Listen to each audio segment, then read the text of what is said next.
I feel like even walking in on a parent's mid-coitus, that's fine. But if I walked in on one of them like going down on the other, I'd fucking throw up. That's disgusting. Yeah, because that tells a lot about the personality. Sex is pretty standard across the board, but if you see your mom and she's giving too good a head, you know what I mean? Conflicting. Oh, for sure. To you, right? Yeah.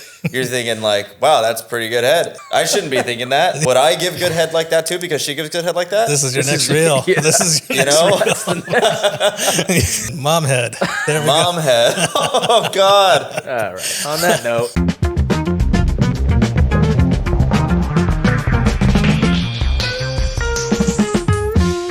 All right. We're rolling, baby. You are rolling. Cool. Well, welcome back to another episode of Raj Against the Machine. This week's guest, we got John Ryan, super fun writer-director. Most recently worked on Gut Punch with Joe List, which is a super funny short film. Check it out on Instagram. It's awesome.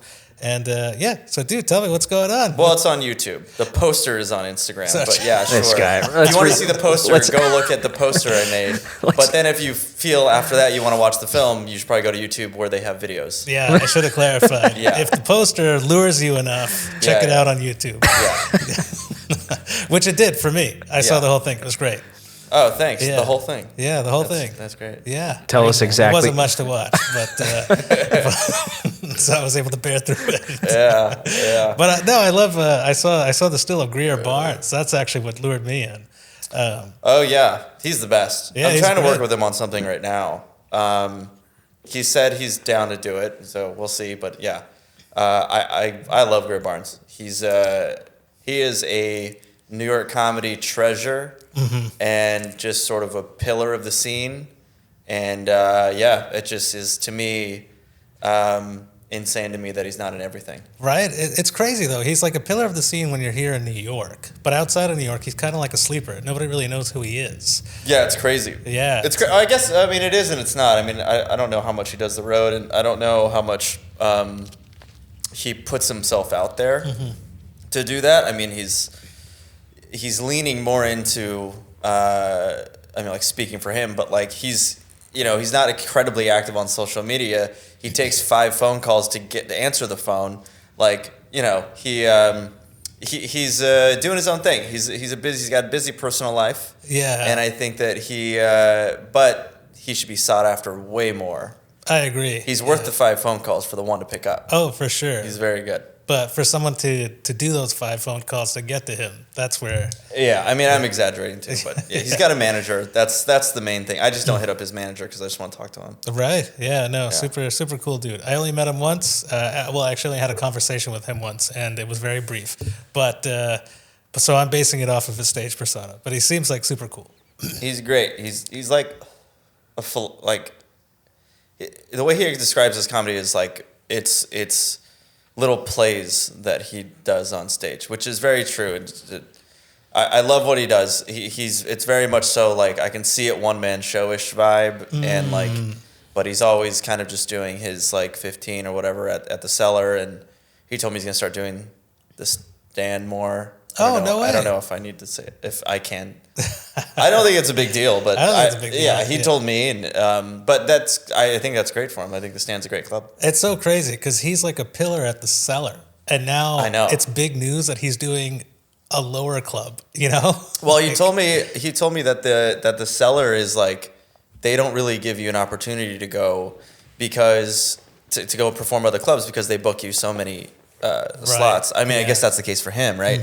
But at first I was like, oh, that sucks. Like, are they trying to keep you there, or are they just like, we love you so much that this is what we want? And like he just says yes, because you could say no when you call in, but like that's you think Cellar, you think Dave Attell, you think Greer Barnes, and like a handful of others. Yeah. But John Lasseter also, shout out to him. Yeah, for sure. Yeah.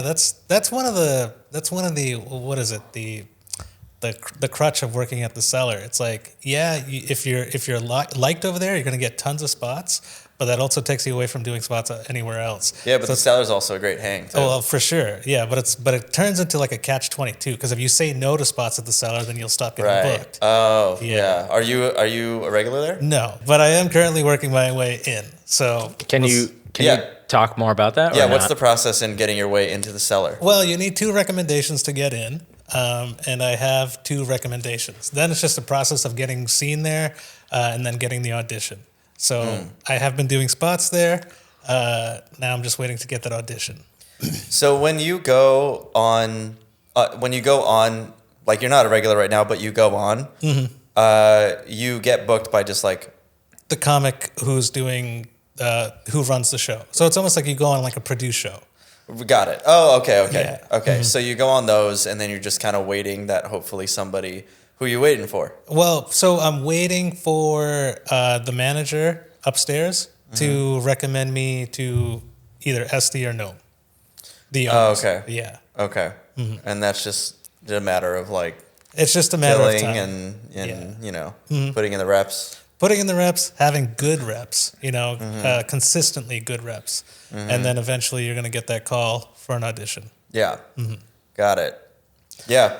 Yeah, so it's a process. The wheels are turning, but we'll see what happens. I talked to a Cellar comic the other day who's been trying to get in for 12 years, 2 failed auditions, and then the third one he got in. What is it about the auditions that are like? I guess it's just the pressure, Maybe like you build this place up to a point in your head Yeah. that when you get on stage, you're just not yourself because there's so much pressure of Do like. you think that's gonna happen to you? No, the couple of spots I've done there, I did fine. There was no Yeah. pressure. I think I did okay. And you know it's gonna be an audition when you go in to audition. Yeah. And those Okay. weren't auditions, so maybe that's why I was okay. Maybe the audition, it'll fuck with me. Is there a crowd there? Oh yeah. Oh, so it's like audition night, and a crowd comes to play, but they don't know. They don't know. They Yeah, don't know. Correct. But you got SD and so Watching. at a table somewhere, or just standing in the back. Yeah. Do you know what stage is it that they do it on? I think it's on the main stage downstairs. Yeah. Yeah. Okay. Yeah. And I heard the audition is typically on a Friday night, 8 p.m. show. So it's a super hot show. Yeah. So yeah. odds, like you have to really try hard to not get past there. Oh, so your buddy, what is he doing? Yeah. I don't know what the fuck they're doing because it's a prime spot. Like you're going up between TV people, so the crowd is ready to go. Like you have to. Oh yeah, really- that's the nights when they have like rock and like like a Steve Martin will stop by like randomly. Yeah. Just stars like fucking gravitationally pulled stars. Exactly. Will go up there. And people are laughing. They don't even have to say anything. They could just take their hat off and exhale into the microphone, and you get an applause break. Yeah. So you're going up after people like that. So you have to really try hard. You're going up after those people? Yeah. What are you closing it out? Or in between those people. Oh Yeah. Jesus. Yeah. All right. Well. Yeah. So I'm pretty confident that when the time comes, I think I will probably do well. But I don't know what the hell other people are doing where they don't pass. Because Yeah. yeah. I mean, it seems like they would pass. It seems like there's a lot of barriers to entry, and once you get to that stage point, that audition point, you're like, why wouldn't you get past? Yeah. You know what I mean? Yeah. Excuse me, I got a Diet Coke. No, it's okay. And yeah, my name's not Ethan, or Nathan, but I did try to find a John. you did? Yeah, it didn't work. Oh shit, that's cool. No, it's okay. It's Nathan, and it could be Jonathan. I fucked up. That's pretty good. Yeah. I should have written it down. Should have written J-O. Yeah. Or you should have just told him that you wiped it off, that it was originally a Jonathan. Wow. Yeah. Yeah, you could have prepared that. Yeah. All right. You want to restart this whole thing, or So actually, you guys know each other from working on a spot together, right? well, we just found out that John has no idea who I am. Yeah, I don't know. Okay. I know him, but he doesn't know me. I just figured, listen, a lot of random people followed me in the last year. Yeah. And I have got hit up for a bunch of podcasts, and I don't ever really want to do them because it just never made sense, and I was kind of taking a break from podcasts.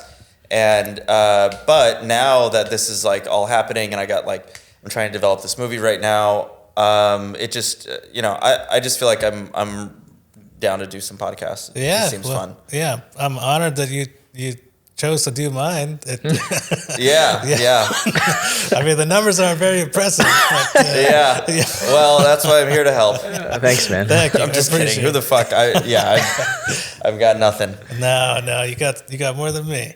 But Can you talk about why the following has gone up in the last year for somebody who doesn't know who you are? Well, I mean, it kind of started at like during the pandemic. I was making these videos. I would call them the Thinky series, and it was just me standing there and a slow zoom in on my face, and I had written like a monologue, like so you can hear my inner monologue, and so they were like I was trying to make them like touching the line of like offensive for a while, just because that's like, you know, the conversations I was having, and I thought they were funny, and so I'd write down ideas and just kind of write a monologue, and they started to do really well, you know, on TikTok, and it was like, you know, a pandemic, and it was very like, oh cool, this is now it's making the pandemic make sense for me, you know what I mean? Where it was like, I'm locked away, I can't hang out with anyone.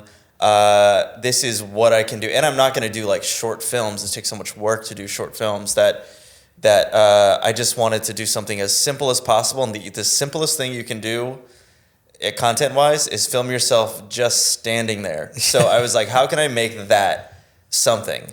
And so I filmed a couple. The first one was me standing there staring at my dog, and the first line is, "I've been wondering if my dog is fuckable." And then it keeps going. That's like not for me, but for like other dogs. And like that was enough of a hook. I wonder if my dog is fuckable.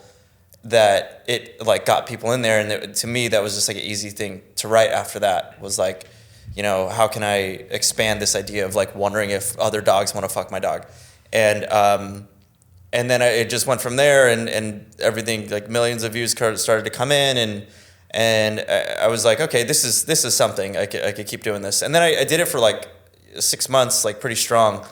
And then I went to go do short films. So, you know, all my attention went to making the short film full time and this other short film, Gut Punch. And so I just kind of fell off of that for a while. And then I started to write this feature right after those two short films. Okay. I ended up getting in touch with representation after a Gut Punch, and they were like, let's do something. And so I started to write this feature. And once I was like so deep in the feature, there was zero time to make sketches anymore. So it's a bummer because I really love making sketches. They're so fun and free, and you just do them really quick, you know. But then I stopped writing the feature. It was done. It's now done, and I'm like sending it out and taking meetings and stuff. And I'm developing it with like actors, so there's like lots of meetings, but it's not brain work. It's just me talking about the project. So now that I'm at this point, I'm making sketches again because I have the time. Oh. And so what ended up happening recently, this is me answering your question, Eric, is I just with that thrust of coming out off of the feature, I started to write a lot of sketches for reels because reels started to get amped up as well. Mm-hmm. And so now that I'm doing those are just kind of flowing, and it's like its own machine now that I can like just kind of do. There's a format that I can just do and post it and not even have to think about it and obsess over every little detail, you know. But the way that everything started to sort of pop off recently was I made these videos that were kind of like this or that.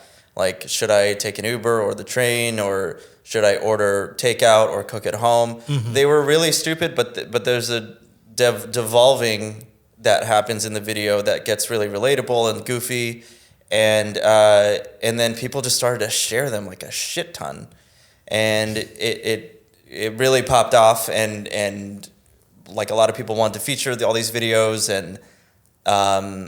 and then this is not nominated for a Webby, but it's an honoree of the Webby. I shouldn't have even mentioned it. Nah, go ahead. Fuck, I didn't get nominated. I wanted a Webby for that. I thought you chose these guests I made a case study video and everything, and I didn't get nominated. Anyway, so, no, yeah, honestly, to answer your question, I don't really know how it was spread so fast, but like the algorithm was shaking hands with my videos and being like, no, this will work for us. Thank you very much. Right. And, you know, just kind of sending them out to everyone. And I got a big fan base, I guess. I'm saying weird things. I don't have a big fan base, but a lot of the views come from Bangalore. Wow. In India. Yeah. So I am I don't know how or why, but then they started to watch my short films, and then that exploded over there as well. It explains why he's here, Raj. Yeah. Are you? He's like, I didn't want to assume because you could be anything almost. dare you not assume I'm from the South? Where are you from? Mumbai. Oh, my family's from Mumbai. Yeah, I'm You North know, I Indian. asked, but I don't know. If you said Bangalore, I would have known what it was. Where's Mumbai? It's in the north. It's North Indian. Is it near Bangalore? No, it's quite a ways away. Bangalore is South Indian, so it's on the complete southern end of. Give the me country. a North American comparison. Mumbai is kind of like where Canada is, and Bangalore is where like Mexico is. Oh, Yeah. all right. It's the complete opposite end of the continent. Okay. Yeah. All right. Okay. But we are from the same country, so you're close enough. Yeah. Yeah. But going back to your reels and why they popped off, it's probably because during the pandemic. What was that? That was me. It was this right here. Oh, little- shit. Yeah. Why'd you get so freaked out? I don't know. It was Surround just, sound. I got the monitors. I thought he got electrocuted. But the reels are probably picking up, or sorry, the TikToks were probably picking up during the pandemic because you were consistent, I'm assuming. You were posting Yeah, like twice a week. Yeah, so the algorithm really favored consistency during the pandemic because I know a lot of people who During blew the up pandemic specifically? During the pandemic, Yeah. because people were that's all they were doing. They were just watching TikTok. But That's funny because I remember like obsessing over every detail and every delivery, every line delivery, and like the framing and the things in the background, and wanting it all to just every inch of it to be funny in some way, and my girlfriend being like, "It's just a TikTok." Yeah. Just something like that, and I was like, "You don't understand. Like, I have to do this like twice a week." And she was like, "Why?" And I was like, I don't know. I just think I have to." That's so crazy that So- you just thought you had to, but that's the formula. Consistency. I was probably told by somebody that like half knew what they were talking about, and I should also, by the way, my girlfriend's very supportive, but like had just started dating, so she was like, "I don't get that." Yeah, she's not like a content person, but Right. But is she also from the video world? huh? Is she from the video world? No, she's an author. Oh, okay. She- So she doesn't know like composition. Like to you, that's all you see. But, Yeah. No, it's funny. We had. I mean, I hope this is okay. I'm saying this, but like we were walking by a photo booth that was just like happened to be like a part of an installment for advertising something, and I was like, "Let's get a picture." And she was like, "It's kind of cold outside," so I was like, "All right, let's just go home." And in my head, I was like, "This is content. We can get a picture. We can do something stupid. I'm thinking of the caption, and then it's like, I just see the world that way because this is what we have right now. Yeah. In this time of life, and But that's a slippery slope when you start seeing everything as content. Oh, says the guy with the fucking podcast. Yeah, this is where I could end up. Yes. No, I'm just saying, if you see everything as content, then it starts getting in the way of everything. Like, hold on. I don't think it gets in the way. I think there's a way to not let it. But I see what you're saying, where like that's your personality now. Yeah. It's not my personality. My personality is separate, but I see the world that way, where this is just a photography thing, really. You know what I mean? I started out as a photographer when I was like early 20s, 21, from 19 to like 25 or something.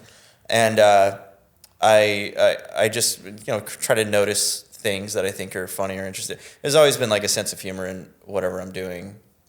I feel like I'm kind of a dramatic person, but naturally what I am thinking is kind of funny. So all of my work kind of comes out a little dramatic, a little funny. Yeah. Well, I will say, I organically stumbled upon the video where you were talking about either getting takeout or delivery. Probably because you were in Bangalore. Yeah, I was at home. Yeah. And, so I organically stumbled across that video, and then whenever he was like, "Oh, this guy is interested in being on the pod," I was like, "Oh shit, I actually know that guy," which has never happened before. What do you mean you know me? Well, like I know of him because I saw that video. You'd seen it before. Mm-hmm. Oh, Yeah. cool. Yeah. Yeah, and Yeah, those videos, the hook is so catchy. That's why they do so well, because everybody always has like those ambivalent thoughts for everything. Yeah, and I think everybody goes down that vicious cycle in their head.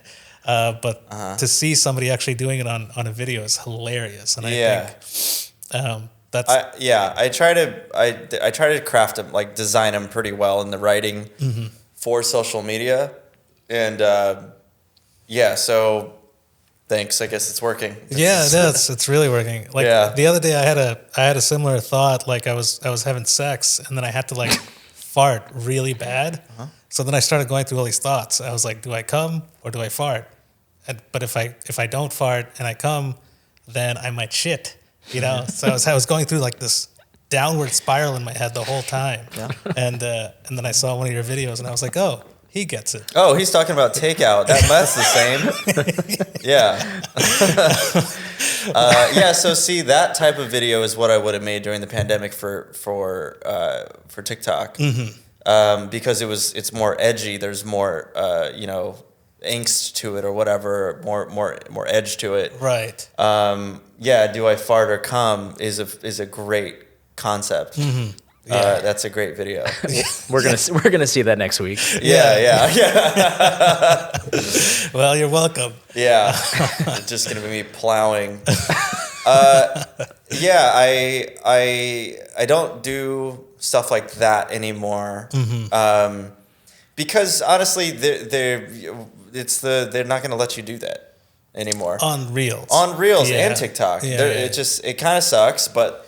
There's no. I mean, those '90s comedies, even early 2000s, kind of were that, and that's what I'm assuming we both grew up on, and that's like where my brain goes. Like I just rewatched the American Pie, trilogy, and it is so good. It's so good. It's so fun. The fucking music is great. Even like the comedy acting is perfect. The physical comedy is underrated, honestly. Oh, 100%. Yeah.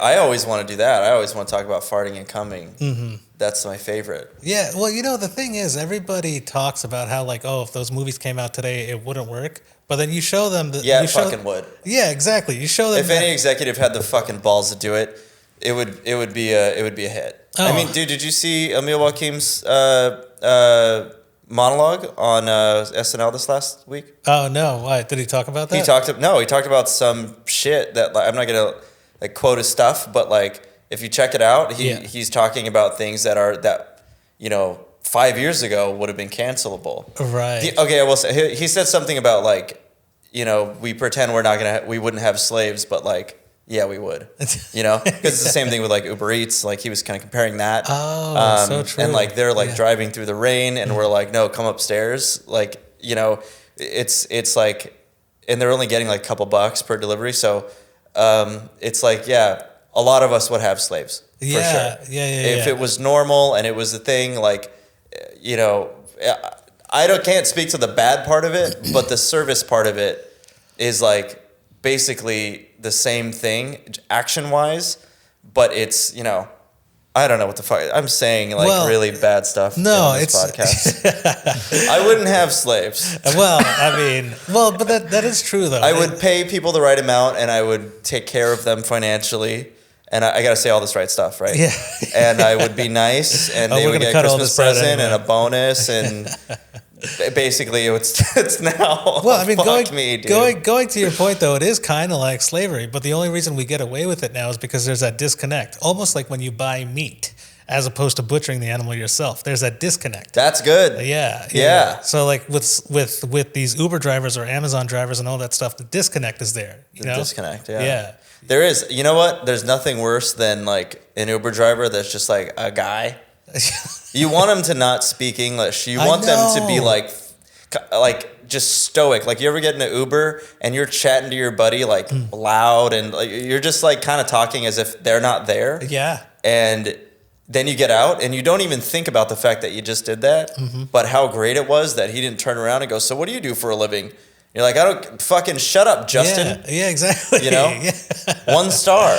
Yeah, 100%. Isn't there the feature on Uber where you can choose to not talk to them, or you can choose for them to? Yeah, be quiet? but I think it's like it's a given in New York. Oh, okay. So I don't even know about. I don't do it. But yeah, but I hate it when an Uber driver is just a guy. I need them to be an immigrant. I need them to like not speak English and not understand what I'm saying. you need them to have like 2 families back home. Yeah. And one of them doesn't know about him, and the other one, he's doing this to send money back. To send money back. Yeah, that's a good Uber driver. I agree, 100%. Because they need it. They're gonna get you from point A to point B safe and sound. You know what they also need is a no cologne option on the Uber. Oh my God. Dude, I get out of the car, I'm fucking nauseous. Yeah, it's disgusting. I have to crack the window. Yeah. And then I get out smelling like Armani Exchange. Yeah, it's not the worst way to smell. You know, I'll take cologne over like a Bangladeshi dude eating fucking, you know. You've had a dude eating in Uber? Oh, Ever yeah. eating? Yeah. And, you know, I love Indian food. It's also really sloppy. That's not a good car meal. Yeah, it's liquidy. Yeah, I don't know what you guys are doing over there. It's not us. You guys got to figure it out. Yeah. Wait, no, we figured it out. Our curries are nice Well, and then thick. keep it over there or something because... No, I love Indian food. No, it's pretty good, but it is stinky, I will say, and it sticks on your clothing. And whenever I've had an Uber driver eating Indian food while driving me, I try to relate. I'm like, oh, that smells good. That looks delicious. I wish I could be eating it, but the whole time in my head, I'm like, you fucking piece of shit. You're gonna make me smell like a fucking immigrant. Did you give him less than 1 star? Oh, I don't tip him. I don't give him any stars, and I don't tip. You don't tip at all? I don't tip. Jesus. You don't tip at all? If they're eating food while driving and making me smell. But in general, you give in them, general, yeah. What do you do? The lowest tip, yeah, like $1, $2 Jesus. maybe. Well, dude, why? it's so expensive in New York. It was $30 to come here. Exactly. Yeah. And He's then I getting gotta tip him like $1. $5 on top of that. No, you know what? I think if it's over $25 and it feels like it was a good amount of distance, I'll give him a couple, a few, 3, I don't know. Yeah. Something like that. Yeah, a few bucks, but I'm not giving him 20%, you know? Well, I think it should be the opposite. 20% is fucking crazy. Yeah, what do you say? I was going to say, if the longer it is, the less tip you can give because the more money they're going to make off of it. Now, if they drive you a shorter distance, they just drove you for 7 minutes to make $2. Now you should maybe throw them a little extra. But something. when have you ever seen a $2 Uber? Even a 7-minute ride is like 15 or 20 bucks now. Yeah, that's the thing. The reason I'm low on the tip for Ubers is because sometimes, dude, I take the Uber to the train sometimes because a certain train that I need to take, and it's like $15, and I'm like, you know. So what are we doing here? I'm not gonna. Exactly. Come on, so buddy. even if the driver is getting a third of that, which is probably low, because why would they take the gig if they're not making at least? Yeah. You know. Well, yeah. All right. Sorry. Go ahead. So wait, do you have experience with? I have experience with Uber Eats. So how does it work? Well, I don't remember because it's been like 2 years, but it is a very small amount. They will sometimes tell you the amount of a tip that you may or may not get, and then you won't get the tip at all. So you'll make like $1, but it'll sometimes tell you, hey, you're going to make this amount with this 30-minute trip, and then you have to decide on if it's worth worth the time or not. Oh. And then if you say no, they may not. That's the risk. You're not getting. Uber Eats, I'm always 10, 15, 20. Oh, I agree. Yeah. DoorDash, Uber Eats, Seamless. Yeah. Food, I tip well. Food's different. Yeah. Take care of that shit. Mm-hmm. But me and my life, then it's not worth it. My life is not worth it. All right. You got it. Yeah. Tipping culture is actually really annoying. Everything is a tip nowadays. Like if I'm picking up food myself, if I'm getting off of my ass to go into the restaurant to take food, I'm not tipping shit. Yeah. I go like, this is what I do when I'm clicking no tip. I go like, they flip it around, and then I go. You're looking right in the eye and turn around. My fucking food. I'll do you one better. I'll just be like, no need to turn that around. Just hit no. Save your time there, buddy. No, you can click no tip. Thanks. Yeah, exactly. Fuck, that's bold. Mm-hmm. Yeah, but you hear about that in the on the subway? The guy had sex with the dead homeless person? Yeah. So the corpse was already dead. This guy was already dead, and a guy had sex with it multiple times. Multiple times? Yeah. Like multiple comes? I I mean, the news said multiple times. Did you make the corpse come? Can corpses come? Maybe within the first 10 minutes of dying. Can you look up if corpses can come? I got you. I know they stay rock hard for like an hour. Well, oh, really? Mm-hmm. Oh. Well, you see Clerks 2 or Clerks 1? If I did, I forget. Some lady went to the bathroom. She had sex with a dead guy because he was still rock hard, and he's been dead for like an hour. And did he come?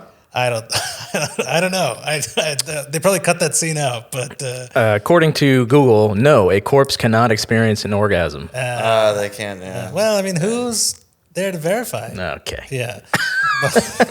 Well, all right. So this guy had sex with the dead corpse, and they might have said multiple times because every time someone would enter the cart, he would stop, and then when they would leave, he would continue. Oh, so the stop and start. So it's really one session, and you got walked in on. Yeah. He's getting interrupted. He's getting interrupted. If anything, he's edging. He's edging with this corpse. Yeah. That's good. Poor guy. I mean, I don't know.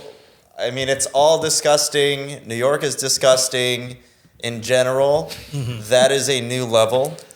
Oh, for sure. Yeah. Where I didn't know that it could go there, but I guess it's all possible here. That's the beauty of New York. Just when you think you've seen it all, the city is like, nope, we got this for you. Yeah, new thing. New feature for New York just dropped. Yeah, I thought, burning the lady alive a couple of months ago, that was crazy. But then this, I feel like this tops that, Yeah. Yeah. Well, at least the other guy got to have sex. Also, was it two guys? That's the thing. Was a corpse a dude? I think it was. Did he suck him off or something? Also, sex. So he must have fucked the body. I think he fucked the body. He fucked the body orally, anally, and he sucked it and fucked it. The other two, I gotta find out. But did he make out with it? These are questions that I don't have the answer to. All right. Yeah, I couldn't make out with the corpse. The breath would just. Just homeless, alive. That's not gonna be good. Yeah, true. Yeah, unless they have like the most amazing hygiene dentally as a homeless person. But it was a male, by the way. So it was two dudes. It was a man. Yeah, two dudes, which also a little bit threw me off. Not really a gay person activity to do. Yeah, necrophiliac. I don't think it's a big gay activity. I just would never think that gay people would do that. Yeah, this is definitely a straight person thing. Yeah, that's true. Yeah, I don't even think maybe he just imagined. Yeah. Use his imagination. Yeah. But I've heard of necrophilia cases in the past, and it's always been like a guy with like a dead wife. Oh. Like he loved her so much he couldn't let her go, so he kept her body. Is that allowed? Are you allowed to do that? I don't know. I don't think it's allowed. I think he still went to jail, but these are the cases I've heard. Who sent him to jail? Like who would do that in that situation? I don't know. I think people reported like the lady was missing. She never came out of the house, and then people went to go check, and looks like he was coming in her. Just like come all over the place. Yeah. I don't think I would have sex with my wife if I don't have. She's my girlfriend, but I call her my wife. Yeah. I couldn't.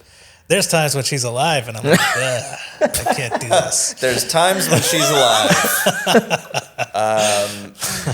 I don't. Yeah. Like you get into a fight, you're like, I can't touch you right now. But do you remember that rumor that like if you have sex with a dead body, you get like your dick turns blue? What? Do you remember that? No. Oh. I don't. Yeah. How did this rumor stumble upon I don't know. you? It was one of those, like, I was in junior high, and, like, it was, like, Marilyn Manson like, removed his thing, ribs, or, this person died. Like, they were Sierra's just all a man. rumors. Sierra's a man. Yeah. Who? Sierra. The R&B singer. That was big when I was younger. Oh, really? Yeah, so there's stuff like that. Hot ass dude. And another one was, like, if you have sex with a dead person, your dick will turn blue. Really? Is that just my Christian high school? I'm Googling this, and... Actually, it was junior high. Where'd you go to high school? Or where'd you go to junior high? I don't want to say the name of the place. Fuck well, that what place. town? What? I mean... What part of the country? In California. Oh, California. Yeah, Okay. Yeah, it must have been a West Coast thing. The blue dick thing? Blue dick. In the East Coast, we learned about the blue waffle. What's the blue waffle? Is that blue vagina? Oh, yeah. If you look it up, if you Google it, it's fucking Is it a disgusting. cold one? What's the blue vagina? What's a waffle? It's a disease. The waffle is the vagina, and it's a diseased vagina, and it's fucking disgusting if you look it up on Google. Some people would be like, oh, look up a blue waffle, and you're thinking a dessert. And then you look it up on Google and you see all these images and you're like, I'm never eating dessert again. Oh, wow. Yeah, that's disgusting, Raj. Well, I'm just saying that's probably the East Coast version of your blue dick. So I don't think I would fuck a corpse. I'm pretty sure of it at this point in my life.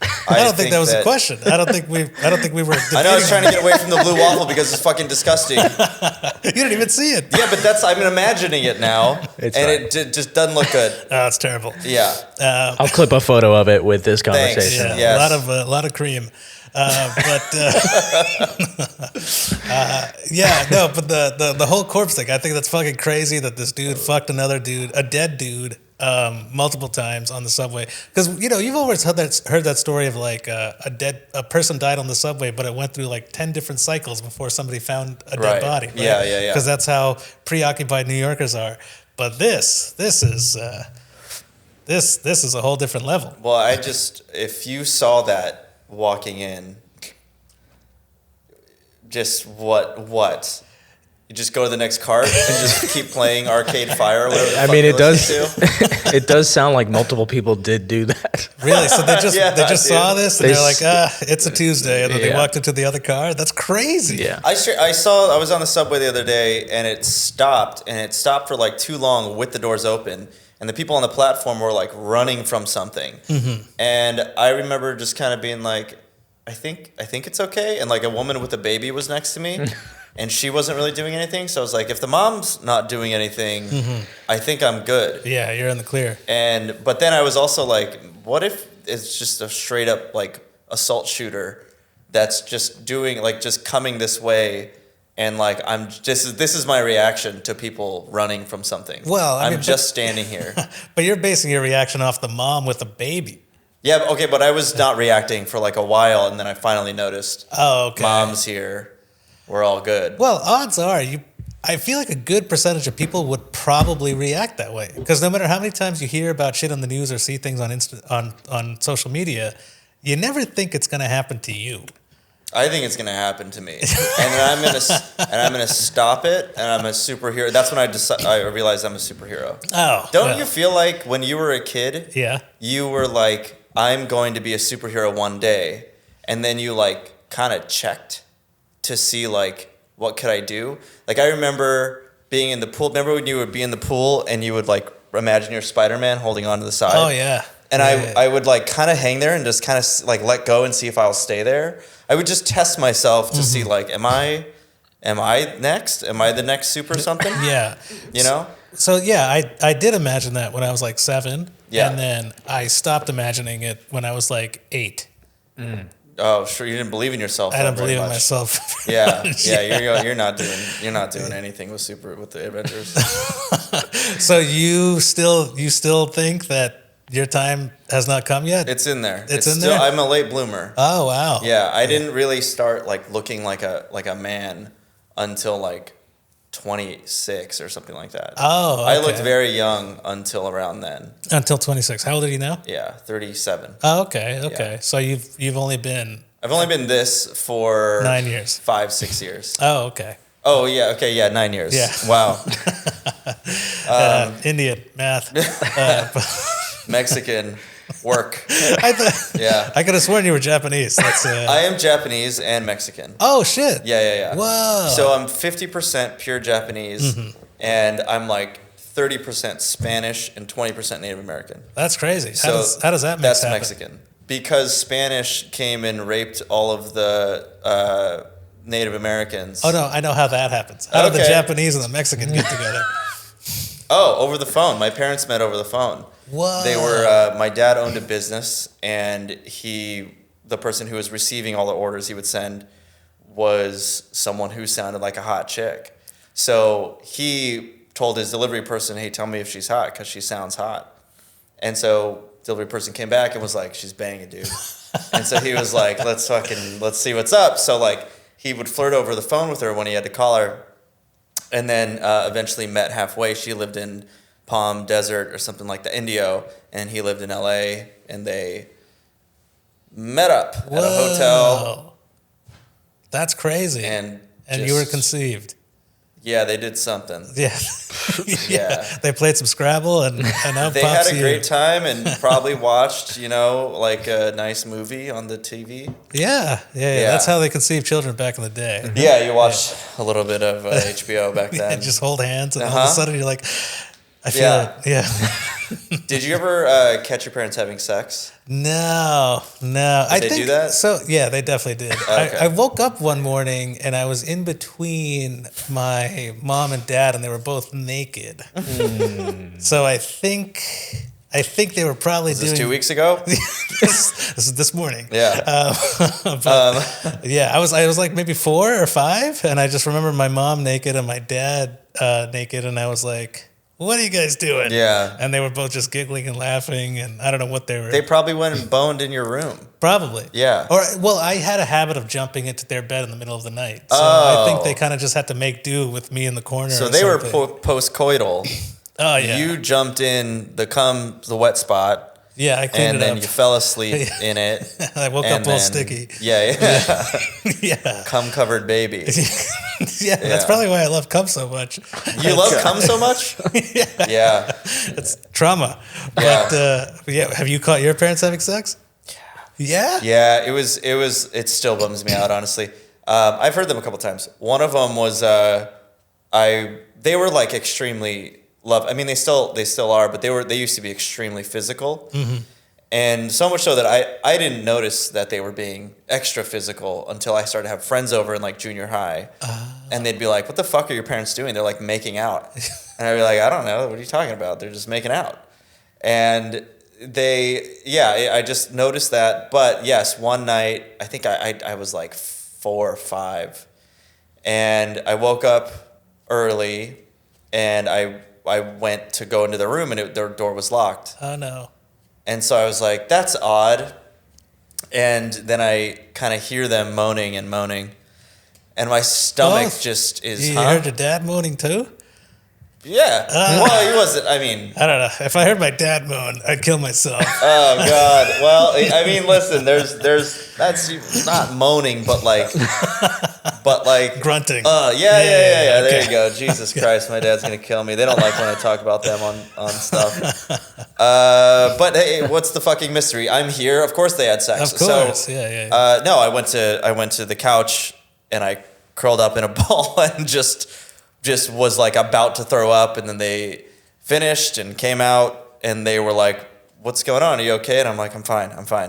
Yeah. Dude, I think my personality changed. Of course. Yeah. Wait, so you didn't That made me artsy. Yeah. I wonder if that's like a common theme with all artsy people around the age of 4 or 5. That's how you produce a good movie or a poem. Yeah. You got to go watch your parents screw. You got to watch your parents fuck. Yeah. No, this is what they said. They were like, oh, no, we weren't having sex. They said something like having sex. I didn't know if I even knew what that was at the time. Yeah. But they were like, no, we were just giving each other massages. And it felt good. And right away, my brain went visual. I was like, so she was going like that, and then you would switch really fast, and then you would go like that. And then that's how the moans were happening like that. And I just right away was like, that doesn't add up. Like, to me, none of the other logic, I was able to excuse all the other logic for... I was like, oh, they definitely were massaging, but how does the blocking work on that and the timing of the moans and grunts? Wow, that doesn't work. You were already thinking like the director at the age of 4. I was like, you guys, that's not working for me. This isn't adding up. Let's do it again. Back to 1. Back to 1, please. So you don't actually visually see them have sex. You just heard them have sex. I just heard them. Yeah. I feel like hearing might even be worse than that. Hearing's worse because then you just imagine, I don't know, man. Maybe, honestly, like, imagine if it was just like pile driver situation and then you walked in on that. Like, that is burned. Honestly, I feel like even walking in on a couple or parents mid-coitus, that's fine. But if I walked in on one of them like going down on the other, I'd fucking throw up. That's disgusting. Yeah, because that tells a lot about the personality. Sex is pretty standard across the board, but... If you see your mom and she's giving too good a head, you know what I mean? Yeah, conflicting. Oh, for sure. To you, right? You're thinking like, wow, that's pretty good head. Yeah. I shouldn't be thinking that. Would I give good head like that too? Because she gives good head like that. This is your next reel. Yeah. This is your That's the next. We gave you. Or like, do I deserve head like that? Oedipus Rex, right? Yeah, he was onto something. We gave you 2 videos today. Yeah. Cum or fart and mom head. There we Mom head. Oh God. All right. On that note, Wait, before I know you're about to tell me to sign off here. Go ahead. Have you caught your parents having sex? my parents don't like each other, and so no. That's probably worked to your Have benefit. you caught a roommate or anyone having sex? I did have I had a gay roommate, and when I lived in Brooklyn, and he would have a new guy over pretty much every day, Hot.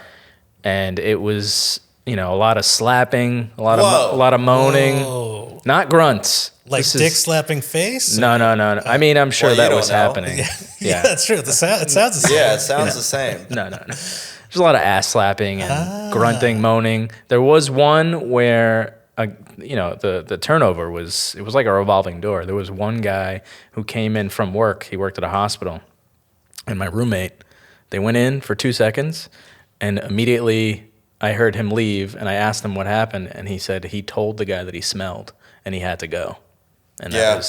that was that. Why not hit the shower? Yeah. You know? Yeah. Yeah. I when I was single here and it was summer, I was really I was with somebody and we were walking around all day and it was fucking hot. Mm-hmm. And then we went back to her tiny place in the West Village and we showered. Oh, yeah. And then we went back to the bed and Yeah. figured it out. Yeah. I actually am a huge proponent for showers before any rando. When you meet someone on the night of and you do stuff, That's weird. you got to do a shower. Are you single right now? No, I'm in a relationship. But when you were single, you would meet at a bar, flirt, you're hanging out for several hours, you go back and you go, hey, why don't we, I got some new Dove soap if you want to check it out. I mean, I've never done it. I'll eat that ass right after a full sweaty night. Yeah. But Yeah. but I wish I had done it because it's kind of gross when you think about it in retrospect. You don't know this person. You don't Of know course their it's gross. hygiene. Sex is disgusting. Yeah, but sex that's- could be less disgusting if you're clean. No, the hot part about sex is that it's disgusting. You have that's why I call it bumping uglies. These are two ugly organs going together and it feels amazing and it's a naughty part of ourselves because we're exposing our private parts to each other in such an intimate way that it's disgusting in private and all you want to do is keep doing it. That's what makes it naughty. Right. You know what I mean? And then goo comes out of it. That gets gooey and it gets sticky. Yeah, it is pretty gross. It's all nature gross. Yeah. But it's mentally the best thing. Oh, for sure. Yeah, But I will say, when it gets smelly, I tap out. I can't do it. I've actually stopped when I've smelled something. You know what bad. they need is they need a spray, like a mid-sex spray. Yes. That you could just say that it's lube, and then it's just like. But it's just Paris Hilton. deodorizer. Yeah.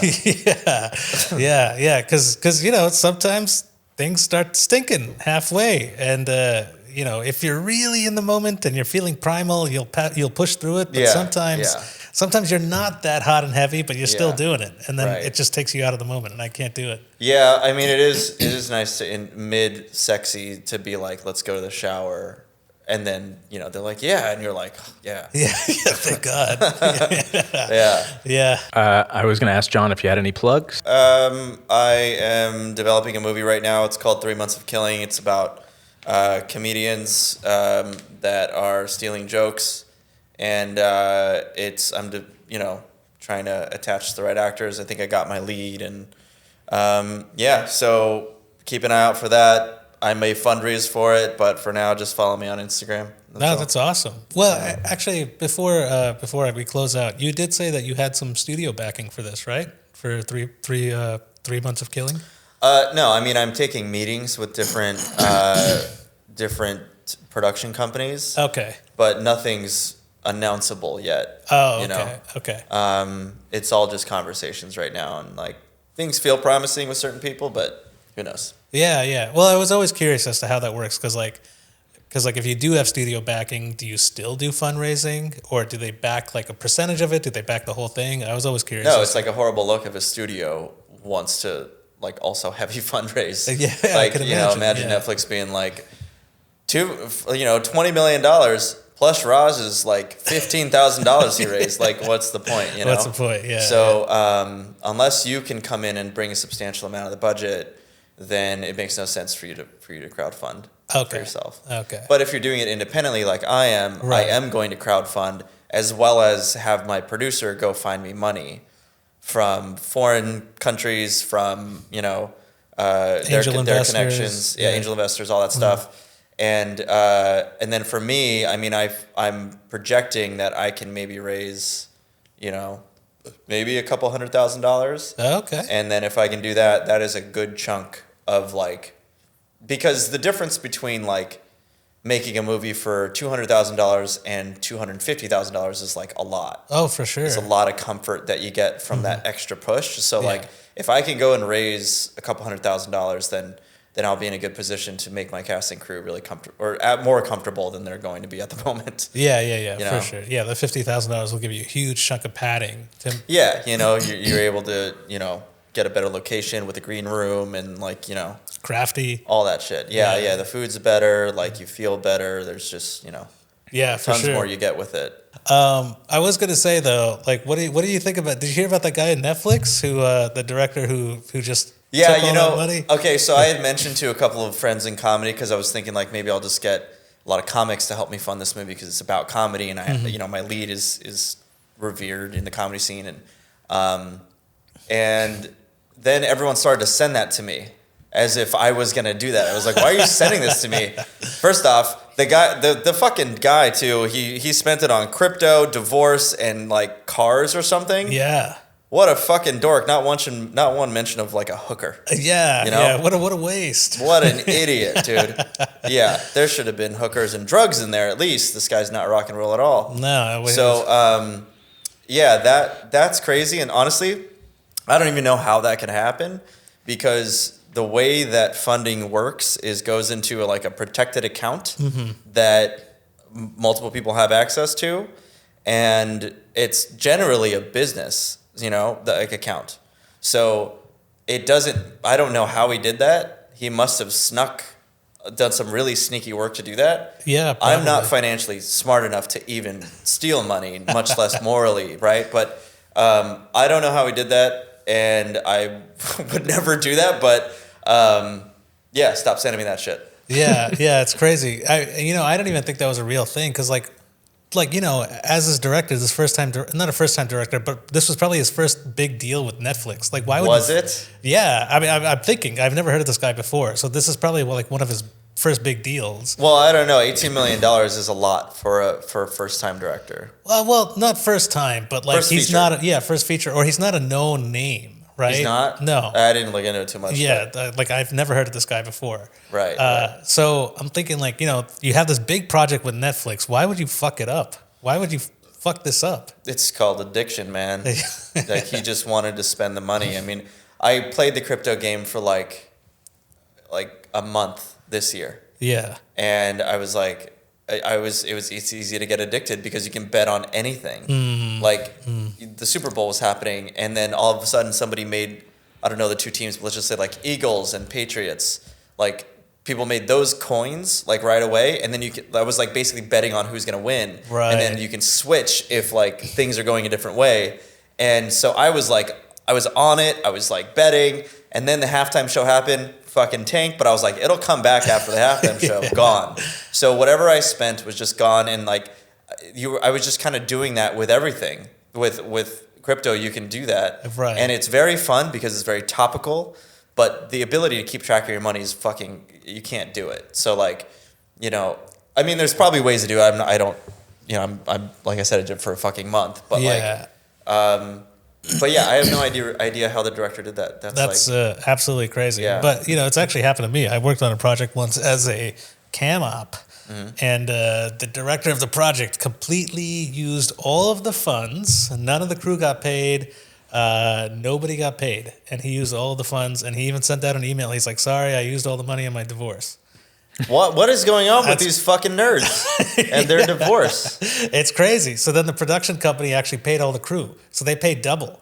and now they're litigating the director for stealing all the money. Oh, Jesus Yeah. Christ! I'm like incredibly transparent with my crew, everyone. Oh yeah, for sure. I bring like very stacked receipts, and like I'll screenshot the bank balance, all that shit. Like for whoever needs to see it, just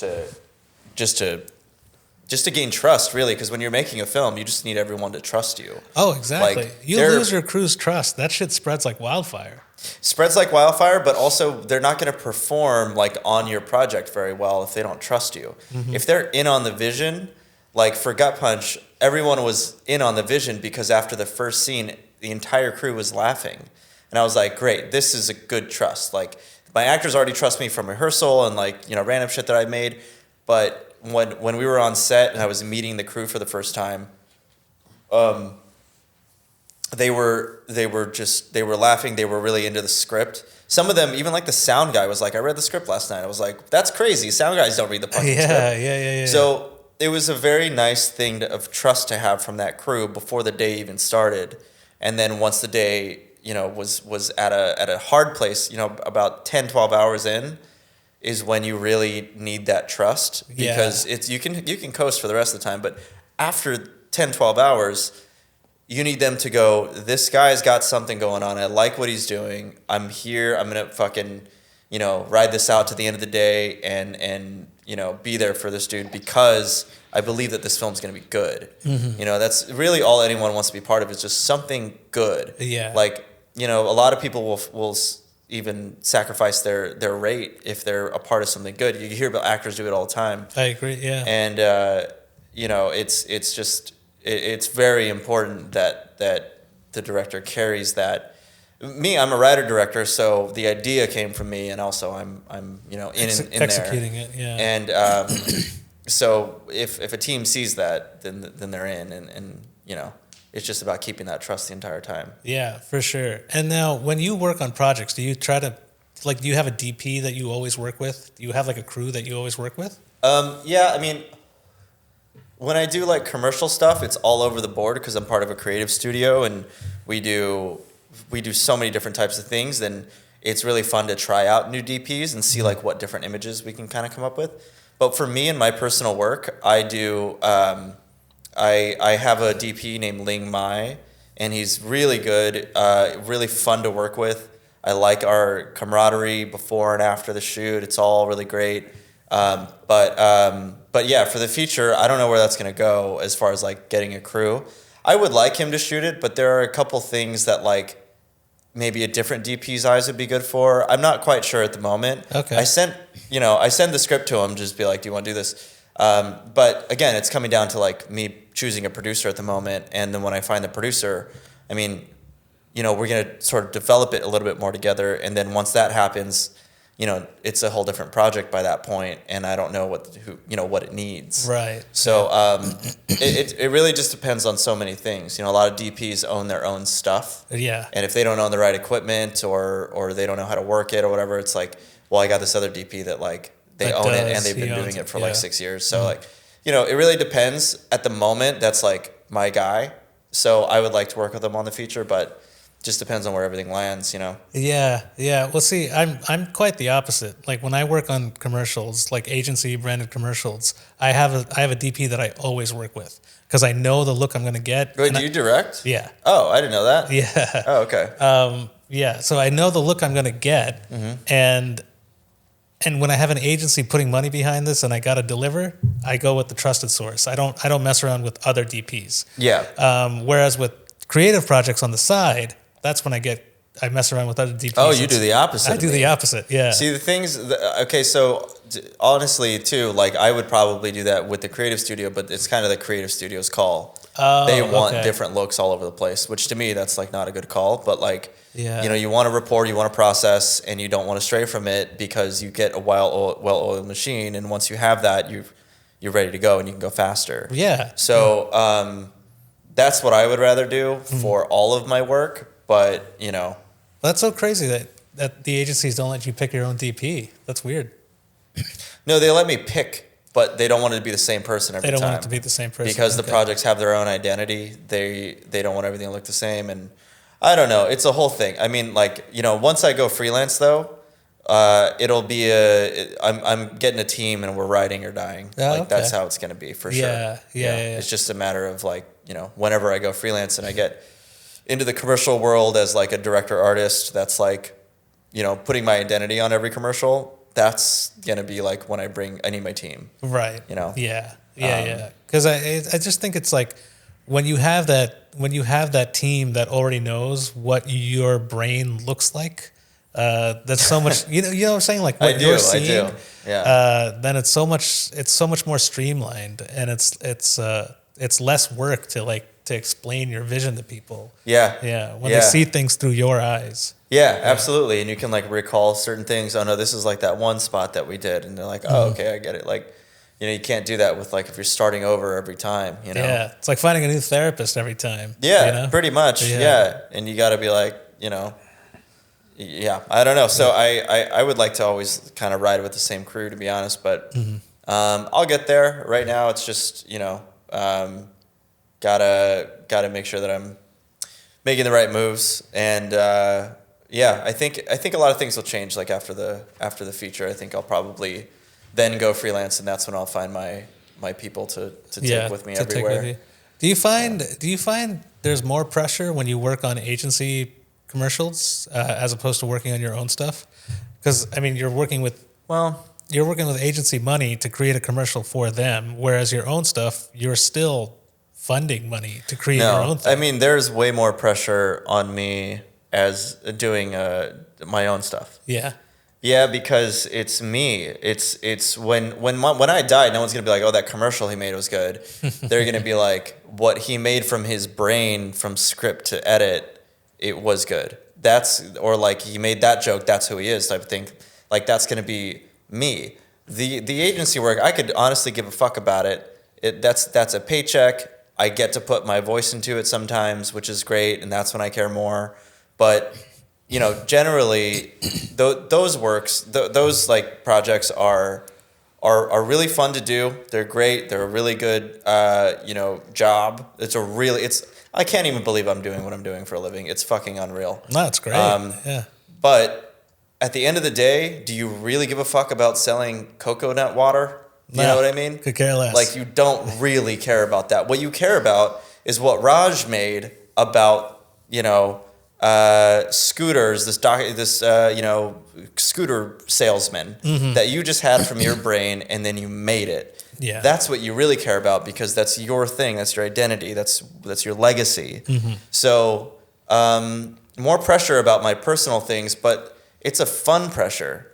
Like, it doesn't feel like work whatsoever. It feels like a really fun rabbit hole. To where you're just kind of telling yourself, like, how far can I take this? Yeah. Even though you're going to make the thing, you're like, oh, this person might want to produce this. All right, let me research them. Let me research everyone they've worked with. Let me watch all of their shit. Like, that's all fun to do. And like, the second that you start realizing that those people are close to like, whatever, like celebrities and like the film industry at large, like, these actors or this director or whatever, or this hit movie, the film industry gets closer and closer to you, and it becomes something that you're no longer seeing as like a tabloid subject. You're seeing it more as like, I'm part of this. Yeah, this is attainable. Yeah, attainable. Yeah. So when you're going down those rabbit holes, you're really just pulling yourself closer to what your goal is. And I mean, it couldn't feel less like work. Yeah, for sure. It's like unlocking a level without any cheat codes. No cheat codes. Yeah. Well, you got to figure out some strategy for sure. For sure. Yeah, I mean, there are tricks and stuff to like, get people on the phone. There's a trick that one of my friends told me recently that's been working. Yeah. So you hit up a producer that you want to work with or that you really respect. And, surprisingly, a lot of people in the film industry, if you're setting out to go make a movie or a short film or something, and you have high hopes for it and you have a whole plan for it, and you reach out to someone like a big actor or a writer or a producer, and you don't say, hey, I want to work with you on this. Will you do this? Because it's like a big ask to just like hit someone randomly and then ask like, can you be my thing? Yeah. It's more, can I get advice? I just want to see if I can get advice about this thing. If you have 10 minutes to jump on the phone, I'd love to like pick your brain for a second. And that works. And they'll get you on the phone. Wow. And then you'll tell them about it, and then the empathy will grow, and then you're able to say, well, if you know anyone that's interested, if they're interested, they'll go, that sounds like something I would do.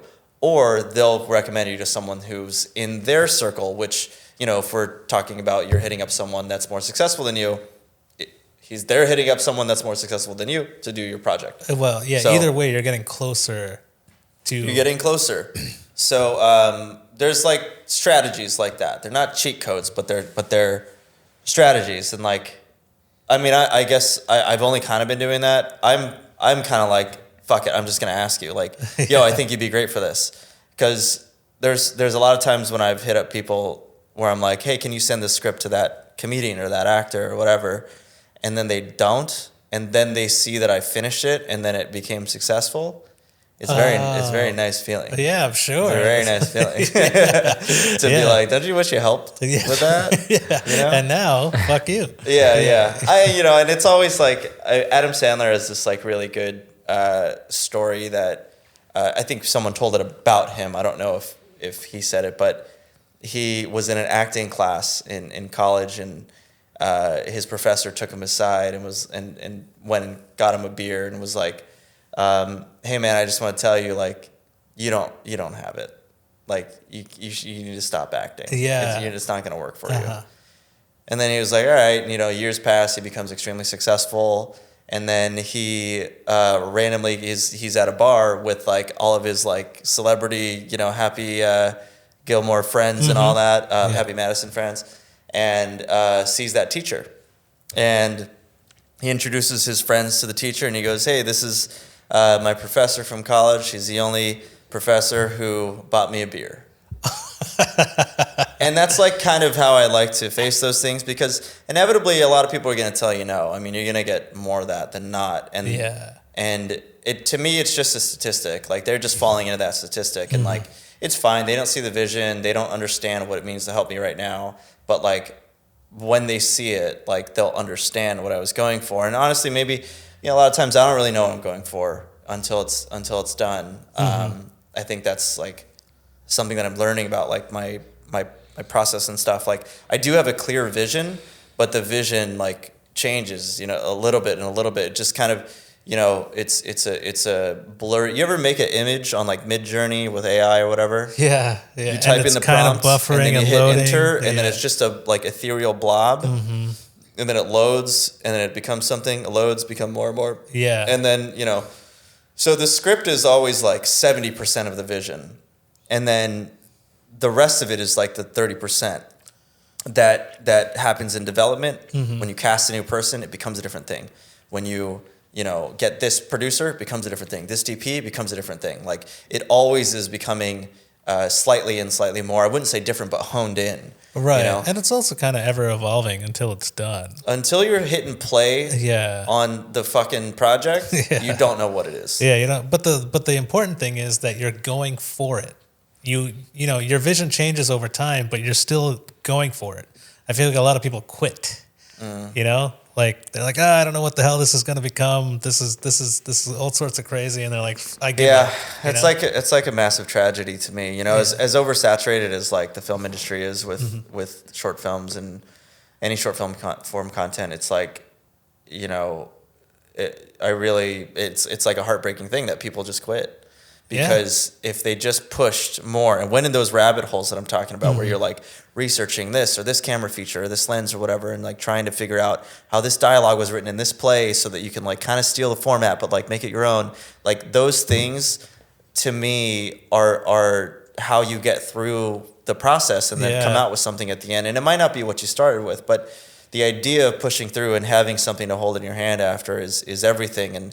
And the people that quit just never will get to see that, and it's a fucking tragedy. It sucks, because you're like, just finish it. It may not be the thing that you wanted, but your next thing will be closer to the thing that you wanted. Yeah. I just spoke to some high school kids at some college or high school, whatever, and the main thing I told them was like, you have to just make it. You have to just finish it. And it doesn't matter if it's bad. If it's bad, just shoot it again. Yeah. And make it as simply as you can. and just finish it. You'll learn something and then move on to the next thing. The truth is you have to get past all of your bad projects to get to one good one. Yeah. And that's not to say that everything's going to be bad, but there might be things that you didn't like in one project that you now will never do that again. Exactly. And the same thing with the next and the next and the next until you have a project that you can go, look at what I fucking made, bitch. Yeah. You know, like Yeah. that is such a empowering like moment in a filmmaker or content creator, whatever is like journey that you know, to me it's like a empowering thing in life to be like, I can do this. Yeah, you know, for I sure. can do a fucking thing. Yeah. You know, And this kind of goes back to full circle of what we were talking about earlier. It's like, you know, how your content took off during the pandemic. It's like so many people have ideas for things. And A, they're either too scared to start, or B, once they do start, they give up. And I feel like if you can overcome just those two things, you know, just fucking do it. Just start it. Like even put your iPhone out, film something and put it together like, you know, like you did. It'll get you somewhere. Yeah, there's a couple things I do to push past like the doubt. One of them is that I have to find out how to get excited about it anytime that feeling comes in. So it might be me just reaching out to someone who I really respect and going, hey, I got this thing. And then they may say no, but then I'm like, but okay, they responded and they said that they like the concept, blah, blah, blah. That hypes me up. Yeah. Or like when I reached out to Joe List to do my short, I didn't know him. I just DM'd him. I was like, hey, you want to do this short? Here's my past work. And he was like, oh yeah, I'll do it. I had no plans in doing that film before he said yes. The second he said yes, I was like, we're fucking doing it, dude. Yeah. And then now everyone I tell that Joe List is in it, like I told my editor, we were out drinking, and I was like, yeah, I got like Joe List to be in it. And he was like, oh, what? Are you fucking kidding me? You got Joe List? Oh, I'm going to edit this thing for free. I want to do this. Yeah. It was like, it hyped me up again. It's like, you know, like in Mario Kart, when you have like the thing that makes you fly and you hit the button and it goes up, but then it goes down and then you hit the button again. You got to just keep hitting the button because inevitably it's going to go down. There's always going to be a gravitational pull to you towards mediocrity. Yeah. And you got to just keep going. You got to just keep going. And that's, to me, what that is always trying to figure out who's going to hype me up for this project. And meanwhile, ignoring that I know this feeling is coming, like, to myself. I'm not going to address it to myself and be like, man, I doubt myself. Yeah. I'm just going to start hitting up people out of, you know, trying to find that. And the other thing I do is I make a previs. So do you ever make those? Yeah. Yeah. So those hype me up a lot. Because you can just literally steal images from online or go take photos with your phone. And then when you string it out together, string it out with music and then put your own dialogue over it. yeah, there's something there. You go, holy fuck, this is going to work. This is funny. Yeah. This is good, you know? And it just, again, it's just pressing that button, keeping yourself, you know, raising in hype. And then everyone's going to eventually, that's going to be like its own, you know, black hole that's people are gonna eventually sort of suck into it and go, I like what you're doing, and you're like, I'm not even really doing anything right now. I want to do it, but the fact that you're excited that I'm gonna do it makes me gonna do it. You know? Yeah. So inspiration to me is everything. It is another tragedy if somebody steps on someone else's enthusiasm. Oh, that's the worst. That's the worst That's thing. the Those worst people need to get the fuck out of here. Yeah, don't kill my high. Yeah. Like, you know, even if you don't believe in what I believe in, shut the fuck up. And let me ride this high out. Yeah. Yeah. There are people out there that do that. They thrive off of that. They love taking people down whenever they're on cloud nine. Stay away from those people. Yeah, they're the worst. Those people belong somewhere else than around me for sure. Because that's you're taking away a pre-written future that this person is doing with their enthusiasm. Yes, you know? 100%. Yeah. And who knows what could have happened, you know? Yeah, worst thing in the world. But I will say, going back to the previs, super underrated. Such a huge inspiration booster that people don't even realize. Prevising your idea. Yeah. Yeah. Well, the thing, you learn a lot, like what music will work. You learn like how this line should be performed. Pacing. You learn, oh shit, this thing's 20 minutes. It's supposed to be 6 minutes. Yeah. The fuck happened? Yeah. But and also then, angles, you know, like when you envision it in your head, you're seeing it kind of just from one perspective. You pre-visit with different angles. You're like, whoa, this is even crazier than I pictured. Yeah, you discover a lot of really cool stuff, and like previs is something that only kind of became regular recently. Yeah, I think AI has definitely helped previs. Well, AI, but also just the ability to take photos on your phone and do that, like especially with like Cadridge, those programs that like show you what specifically the camera you're going to shoot on will look like, with different lenses and stuff. So, to me, that's like that answers like 60% of questions in pre-production. For sure, yeah, and it's completely a game changer. Well, with that being said, I think we're gonna wrap this puppy up in a bow. Yeah. We did, we covered a lot of topics. We covered about tipping. That was your favorite. Covered about cow tipping. Covered topics about, kids being in the bed while your parents are fucking. Common farts. And filmmaking. Working for a creative agency for commercials as opposed to crowdfunding your own film. A wide spectrum. And sex with dead bodies. Sex with dead. How could I forget? Yeah. Sex with dead bodies is. I haven't looked into it, but the second I read that article, I'm going to be bummed. Yeah. Well, I don't know, or inspired. And don't fuck with me when that happens. I'm not going to bring you down. Yeah. Be like, you do it, buddy. Nobody ruined that guy's high while he was having sex with that dead body. That's true. Everybody walked in the subway. They're like, he's having a good time. Do you think he had post-nut clarity and was like, what the fuck did I just do? Or was he like, that was great, I gotta get more of that? Well, according to the news articles, it's the latter. He was like, that was great, I gotta get more of that. Oh God, well, because it was multiple times. I mean, and he got away with it because they still haven't found him. Right. He's another Luigi Mangione. They found Luigi. Yeah, but he was missing for a while. Oh, true. He was missing for a while. Yeah, but this guy does not look as nice as Luigi. This guy looks like he fucks dead bodies. Do you think that they would have like thought a little differently about this if he was like a hot guy like Luigi? Yeah. Never mind. True. I mean, I thought I'd ask that, but then when I asked it, I was like, what am I asking this for? This is insane. I mean, that's true. I mean, if you saw an attractive guy fucking a dead corpse, you'd probably like a fucking Chris Hemsworth. Yeah. With an accent, moaning in an accent. Mm-hmm. In Australia, I couldn't even do it. You don't moan during sex? I'm not a moaner. I'm a grunter. Oh. Yeah. Well, I mean, I get that. Yeah. But do you feel like a caveman? I mean, I understand the moan is like, it's a feminine thing. I understand, but no. I'll let out a good moan, but not during sex. Probably oral. I'll moan during oral just to let her know. Okay, because there's like this app that you can listen to people doing sex sounds. Okay, what's it called? Quinn. Yeah. Quinn. Quinn. Okay. And you can listen to like an influencer that just like, it was like pretending she's sucking a dick. She's like sucking on like a carrot or something.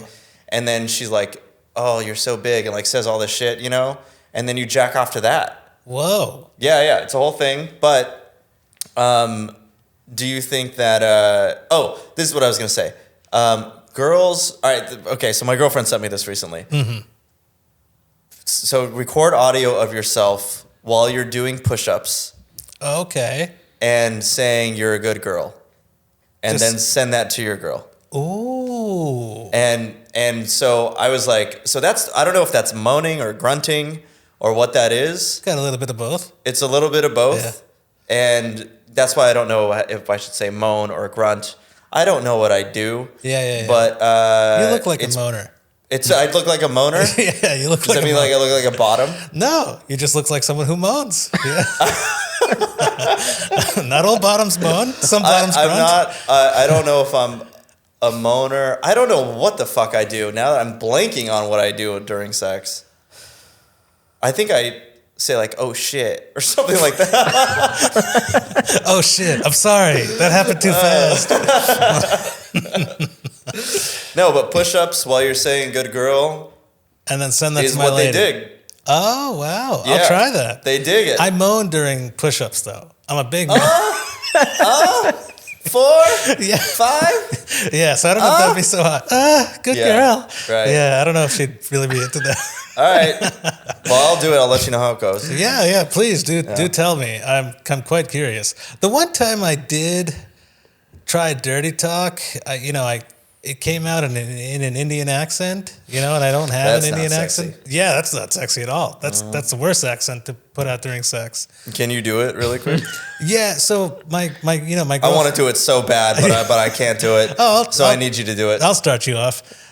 So my girlfriend, she was like, "I want you to be more assertive. I want you to be more dominant." And I'm really not like that, So I was like, I'm gonna fuck you up against a wall. And then she was like, "Ooh, what are you gonna do if I say no?" So then I slammed her up against the wall and I leaned into her ear. And I have no idea why this happened, but I was like, "Don't you ever disobey me." Oh my God.